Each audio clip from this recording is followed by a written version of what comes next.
Awesome. Well, we are live. Sweet. Well, Vincent, thanks for coming on today. This is kind of an exciting thing here. It's sort of a first test. You and I had one of these a while back, and I had done a little discussion with you, and it sparked an idea of potentially doing something like this, just to build some information, a resource or information resource for several of the clients and connections that we've got through Lamb Telecom, as well as in my personal network. And so I'm excited to have you on here and talk a little bit about what you do. And really just I think that you have an incredibly interesting business, and I think that you built something really, really cool. And so that being said, I'd be super interested to just have you jump in and do a brief explanation of who you are, what you do, and a little bit about 3Nails InfoSec. So Sweet. Yeah. Thanks for having me on, Zach. Appreciate that. And I wish the best of luck for your podcast, man. It's thank exciting. It's fun yeah, to start new things, man. definitely. It's good for the new year. Yeah. Yeah. Yep. So yeah, I'm Vincent Mentz. I founded 3Nails Information Security. We are a boutique offensive cybersecurity company, is how I describe it, and we focus primarily on offensive security services. And so, when you hear the term penetration testing, that is really what encompasses the majority of what we do. But we do specific services such as red teaming, which is objective-based engagements, social engineering engagements, right? The whole nine on the offensive side. We do training and physical security engagements as well. But yeah, we like to stay in our lane and really try to bring the highest level of expertise to the industry that we can right now. So there are some internal developments going on with some potential software releases in the future to really enhance our clients' abilities to see sort of the state of which they're in consistently and continuously. But right now, it's all sort of hands-on, type of services. So yeah, I think something that differentiates 3Nails from the rest of the industry is our desire to see change really happen in the defensive posture of organizations, small to large. Um, you know, as a offensive security firm, one of the reasons 3Nails was birthed was because I served the industry in a penetration testing role for 5 years before I decided to really start something on my own. And something I consistently saw across the industry was that a lot of cybersecurity firms will do somewhat of a bare minimum and sort of send the report over the fence. Wish you good luck. We'll see you next cycle. And with not necessarily bad intentions or anything, but what that leads to is a perpetual state of just nothing really improving because pen testing is really ineffective and useless unless you do something about the findings. And so I think a lot of organizations could be checking the box. Maybe they don't have the talent, or there's a skill gap, or maybe they just don't have the resources to engage the issues themselves. And so it's really, really important that firms like 3Nails offer up help and try to maintain a level of just transparency and honesty with their customer, so that they don't feel ashamed or in any way. It's not our job as the hacker or the offensive security guy, because he's a hacker, to make the organization look dumb or look bad. It's really our job to expose the issues and then say, hey, it's okay. This is why you're doing it. And so let's lock arms and make sure you do the right thing to really mitigate the issues we find. So um, we love what we do, man. We've got some really, really incredible talent on the team, and looking forward to 2025 and hopefully growing our clientele even more. So Yeah, yeah. It sounds like you've got some big stuff coming for 2025, especially some of the developments you were talking about. I am curious too, and I think that it would be interesting for kind of the audience. But tell us a little bit about the name 3Nails. I'd like hmm. to hear a little bit about kind of the origin of that. Love it. Yeah, man. So the reference for the 3Nails is, it ties back to my beliefs in Jesus and the crucifixion of Jesus. And so the 3 nails tie into that. There was 3 nails on the cross. And so I firmly believe that anything I do in my life should represent Christ to the best of my ability. And what better way to represent Him and be held accountable to Him than plastering Him on the front page of anything I do? I've kind of lived my whole life that way, and failed various times, unfortunately. But it's always a standard, and it's always something that I hold very closely to. And the word says that if you're going to boast anything, boast in the Lord. So I love representing Him to the best of my ability. So that's where the cross, the nails are actually in a cross. I'm sure if you see the logo, you'll understand it right away. But that's sort of the reference there.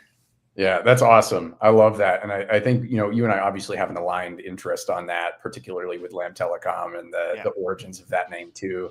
And I think that it's really cool. It reminds me of the verse that we've really built Lamb Telecom on, which is, 1 Corinthians 10:31, whether you eat or drink or whatever you do it all to the glory of God.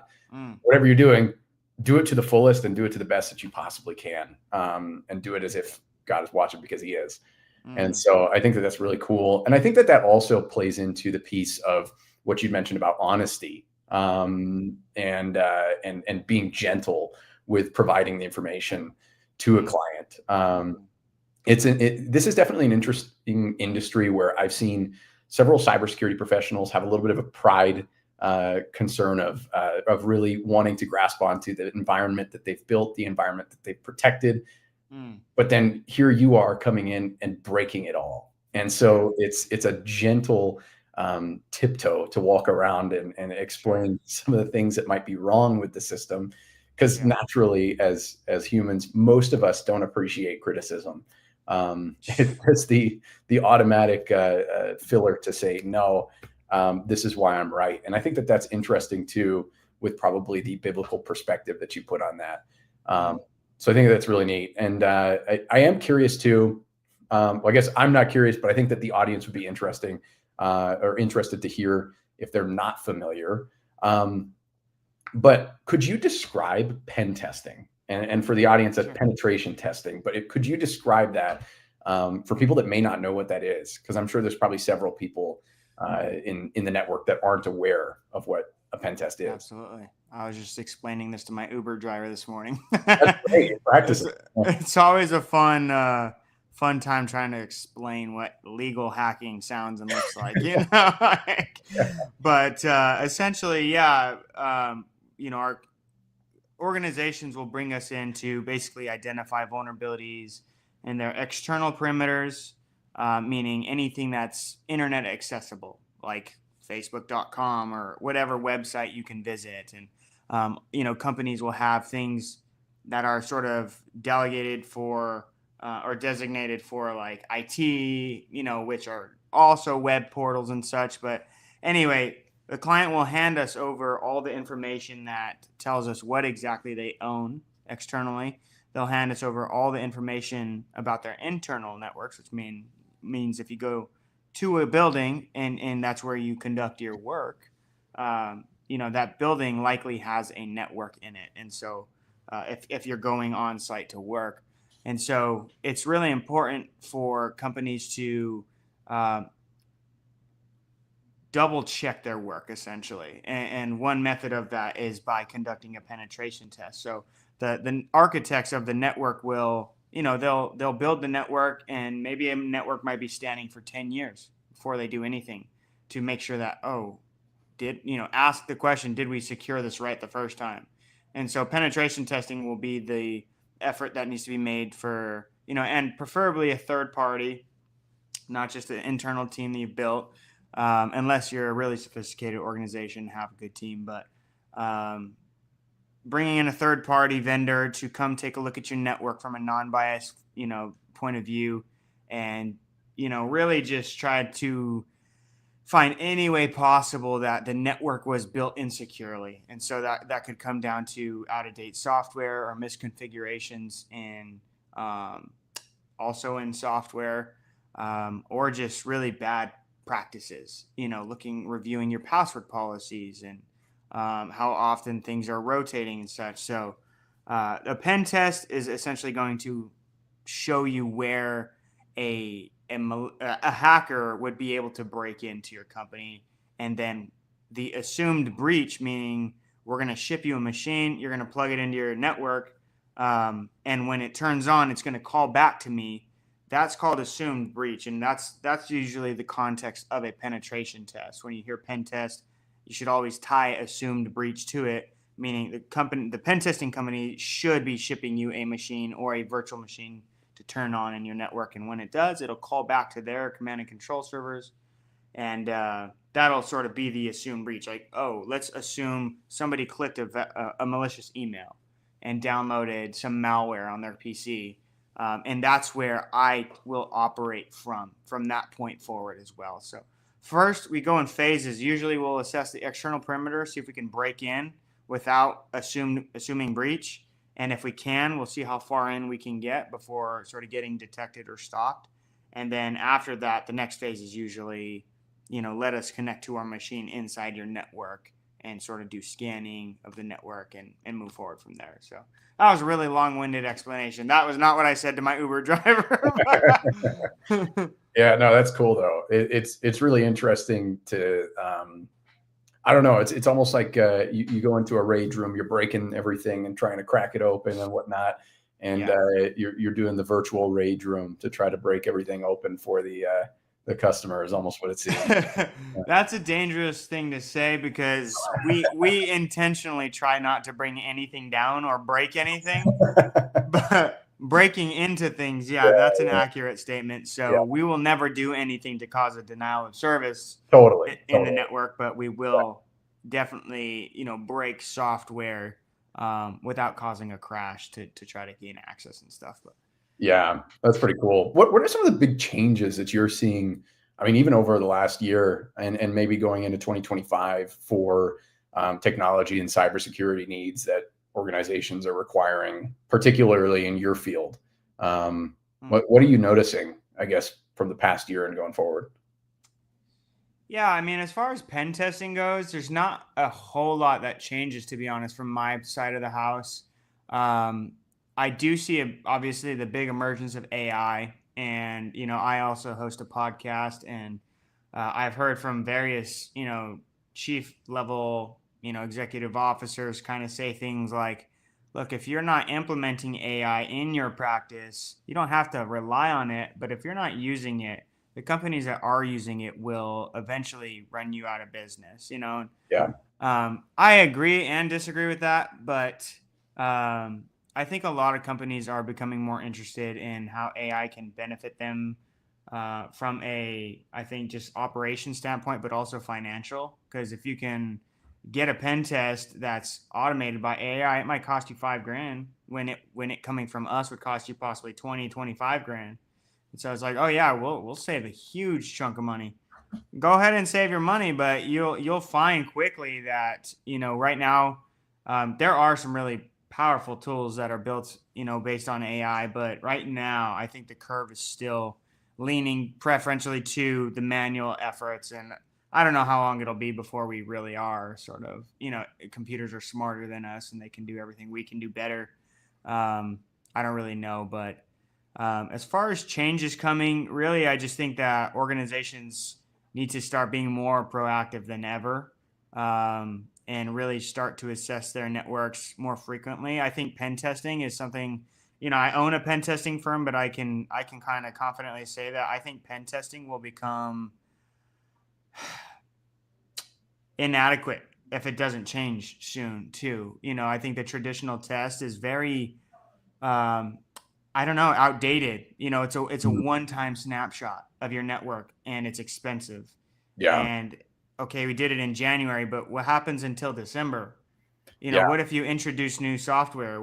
And that happens all the time. Employees come and go, and new things are coming and going. And so that's where, that's sort of the issue I see, and have validated my concerns with that against CISOs, many, many CISOs now.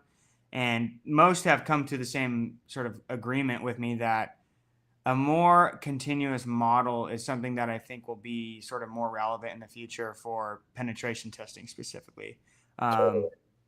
So yeah, on the security front, identity based authentication and authorization in networks is the wave that's coming, though. I think we're going to get rid of passwords at some point and probably go identity. I don't know exactly how, but that's kind of over my head right now. So Yeah. Yeah. There's some cool tools out there. I can't remember the name of it, but I heard one where effectively it verifies your identity. You never have to log into anything. And all exactly. it does is like a kind of a face scan almost at this point. And so they've got some pretty cool stuff out there, or you can do the biometrics, obviously, with your fingerprint on your Mac or your PC, whatever.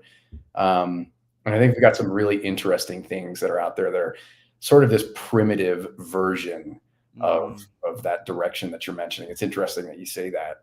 Mm-hmm. Obviously, it is, like you said, a pretty large investment, but totally worth it. That's the thing, is you have to know where you Absolutely. are in order to figure out where you need to be.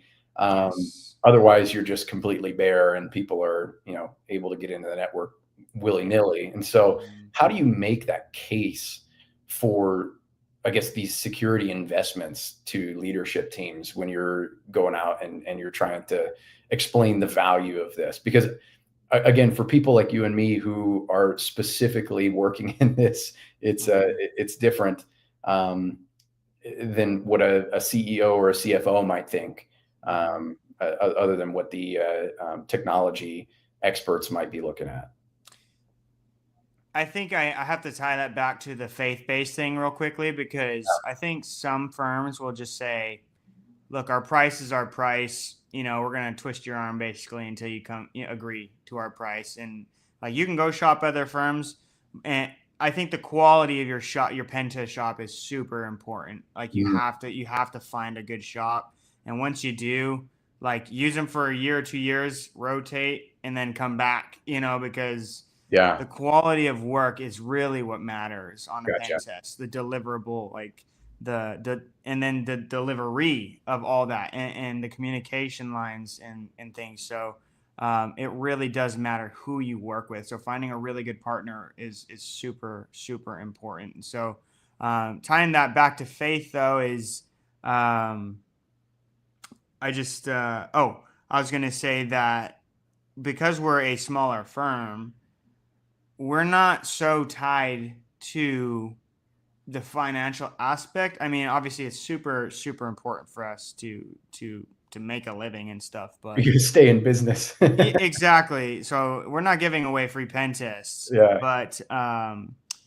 it comes from, what I'm trying to get to here is that I have a heart to see organizations actually get better. And so I think companies that we work with, we did, I think, 50 pen tests plus last year in Wow. 2024. So companies we work with are, they're getting the best white glove service they possibly could find probably right now, because for one, we like the small format of a pen test firm because we're very intimate with our customers. Sure. We can give you the things that don't scale up. And so larger pen test firms, they might not go the extra mile like we do.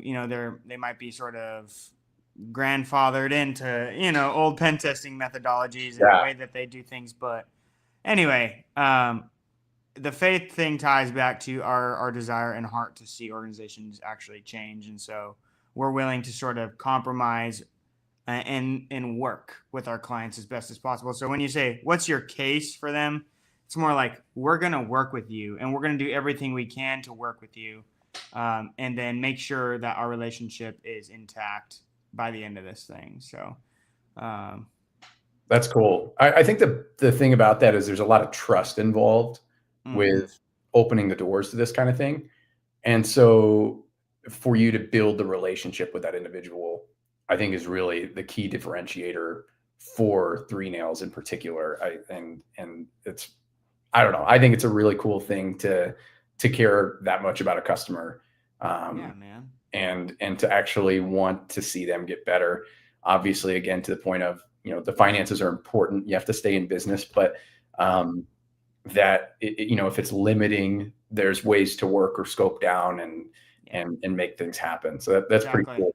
Yeah, Yeah, exactly. Breaking out the test into different phases and quarters if you have to, like, whatever yeah, you need to do to make it happen, do that. There's companies all the time going out of business from ransoms or, Yeah.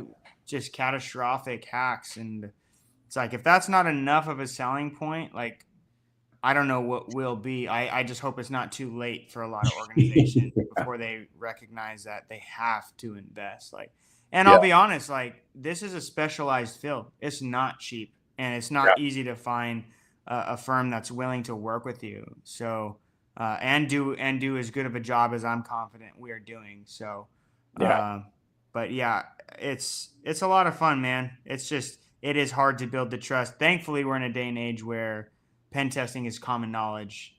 I think back 10, 20 years ago, it was hard to even explain that, we want to come try to hack you legally. You should let us do that and pay us to try So I grew up in a great age to be able to do this. So Yeah.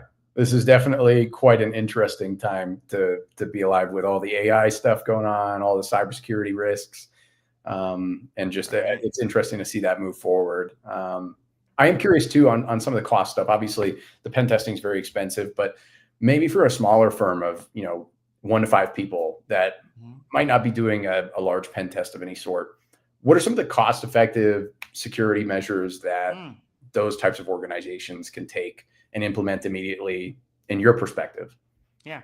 I mean, that depends if they have any sort of network to even manage. 1 to 5, usually it's decentralized, maybe just a Wi-Fi network, and they're using a bunch of cloud services. That's what I've seen personally with 1 to 5.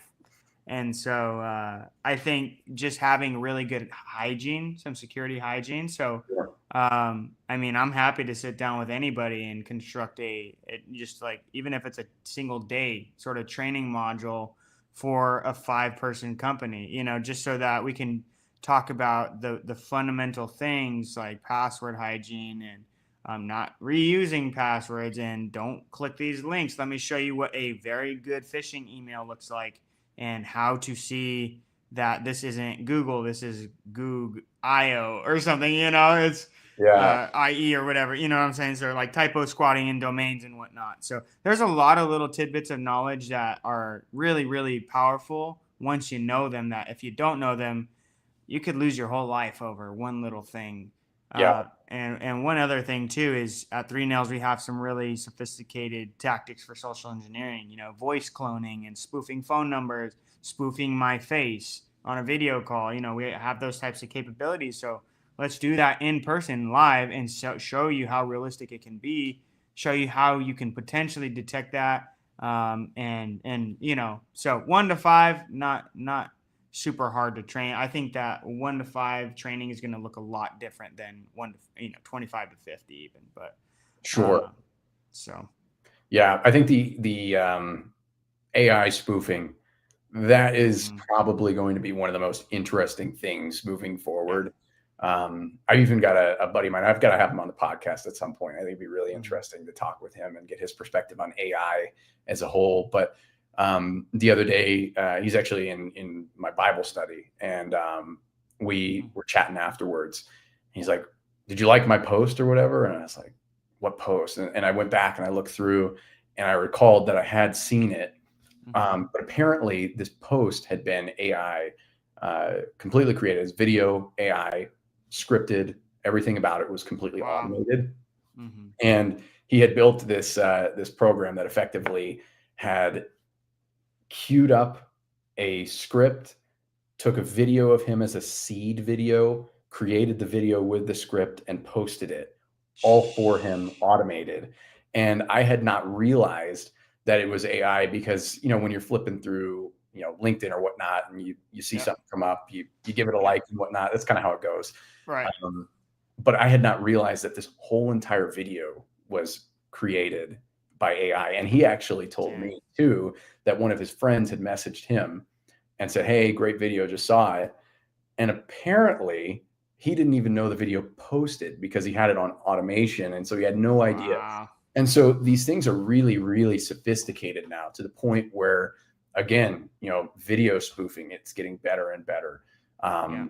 voice spoofing, that's the most terrifying one to me, especially for elderly generation who may not understand that a call that has your voice and your grandma is listening to your voice asking her for several $1,000s. I mean, they're not going to know. You've got to hang up the phone and call back. That's really the only way to take care of that. But all of this, crazy AI development to the point where you could automate a whole entire social media account is scary to me from a cybersecurity standpoint, because at that point, much like you could, set up an AI attack on an environment, you could probably set up multiple, AI, I guess, what am I thinking? Deep fakes and whatnot for several organizations, and you could attack several at once, and just see what sticks, kind of like the scam callers do when you get the car's extended warranty that they're asking about. So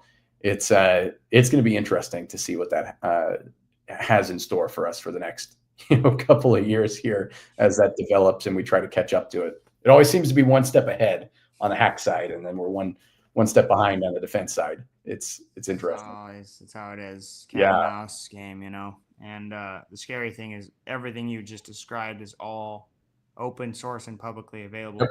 Anybody can do it. Yep. You could do it. Yep. It's really not hard anymore. So it's easy. And ChatGPT will tell you how to do it if you ask it. That's right. Yep. Yeah. So. Well, that's cool, man. Well, I mean, kind of to wrap up here, I'm curious, like one piece of advice that you'd give to organizations that are struggling with their IT or cybersecurity needs, or maybe just some final thoughts that you've got for the audience. And then also, any way that viewers can connect with you to learn more about what you do, and maybe grab a pen test if they're behind on their cyber hygiene. I'd say start somewhere for IT firms struggling. I think one challenge I've encountered with organizations who have pen tests conducted and will come back the next year and it literally looks like they didn't touch a thing, is like, I know how overwhelming this industry can feel, and it's like decision paralysis. Like, where do we start? And so I think that an effort has to be made. Like, if you can't make the decision on where to start, then bring somebody in just to at least help you organize. There's so many fractional CISOs out there. We even offer fractional CISO, just to come help you create a strategy. Like every organization should have a strategy, is what I'm trying to say, to get the ball rolling. And so I would say, like, once over your strategy every single year, or maybe multiple times a year, to just make sure that you are progressively moving forward. One of the software things I mentioned that we're developing internally is sort of a grading system that is automated plus manual, but it's going to help an organization say, oh yeah, you can see we've actually progressively gotten better year over year, and this is how. So being able to identify and track that is absolutely pivotal, for being able to identify improvement or whether or not you're getting better. And so starting somewhere is such an important statement. Like, just get the ball rolling. It really doesn't matter where, to be honest. And so just, and also consistently asking yourselves as a team, like, are we making the right steps too? Because you need to be checking against the industry and saying, is this what everybody else is doing? And there's going to be 1,000 security standards that will be like, yeah, do it this way, do it this way. And every organization is different. And so you'll have a custom security solution for you. But I'd say go to Zach at Lamb Telecom and he can help you, with the security structure too. So, I think that's what I'd have to say. So. That's awesome, man. Well, I appreciate that. And I definitely appreciate you taking the time to do round one with me here on little fireside chats, and I'm looking forward to several more here. I think that it couldn't have been a better person to do number one with. And I really do appreciate all the insight that you've got. I think you have an incredible business. I'm looking forward to seeing the growth that you've got in 2025. And just overall, really appreciate you, man. You are crushing it right now. So keep it up. Likewise, Zach. Yeah. Thank you for having me on, man. Best of luck to you. And it's an honor to be the first guest. So Thanks, man. right on. Appreciate it. All right. Thanks.